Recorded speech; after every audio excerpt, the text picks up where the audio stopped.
నా పేరు పాకిమధు, ఆదివాసీ సంక్షేమ పరిషత్తు ఆంధ్రప్రదేశ్ రాష్ట్ర అధ్యక్షుడిని. ఇవాళ అడ్డదేగల మండలం చేనుపాకల గ్రామంలో ఉన్నటువంటి ఆదివాసీని కలవటం జరిగింది. ఇక్కడ ఉన్నటువంటి సమస్యలు ఏమిటంటే, పోలవరం ప్రాజెక్టులో నిర్వాసితుల్ని ఈ ప్రాంతంలో తీసుకొచ్చి R&R కాలేజీలు కట్టి ఇక్కడ ఉన్నటువంటి భూములు వాళ్ళకి ఇవ్వాలని చెప్పేసి చూస్తూ ఉన్నారు గవర్నమెంట్ అధికారులు.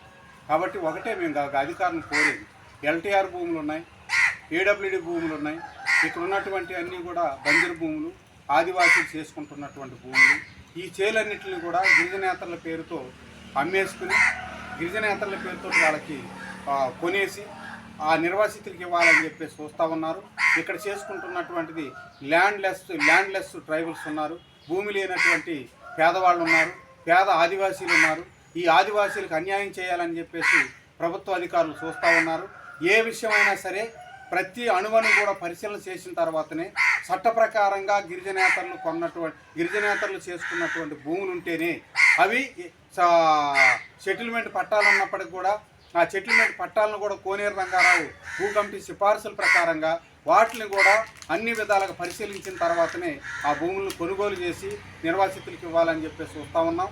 నిర్వాసితులకి స్థానికంగా ఉన్నటువంటి ఆదివాసులకు మధ్య సమస్య పెడతాను అంటే ఆదివాసీ సంక్షేమ పరిషత్తు ఎట్టి పరిస్థితుల్లో ఊరుకోం.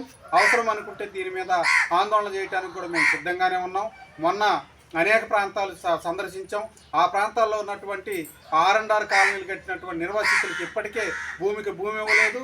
వాళ్ళకి ఇవ్వాల్సినటువంటి నష్టపరిహారాలు కానీ 18 సంవత్సరాలు నిండినటువంటి యువతకి ఇవ్వాల్సినటువంటి డబ్బులు కూడా పూర్తి ఇవ్వలేదు. చాలా సమస్యలు ఉన్నాయి.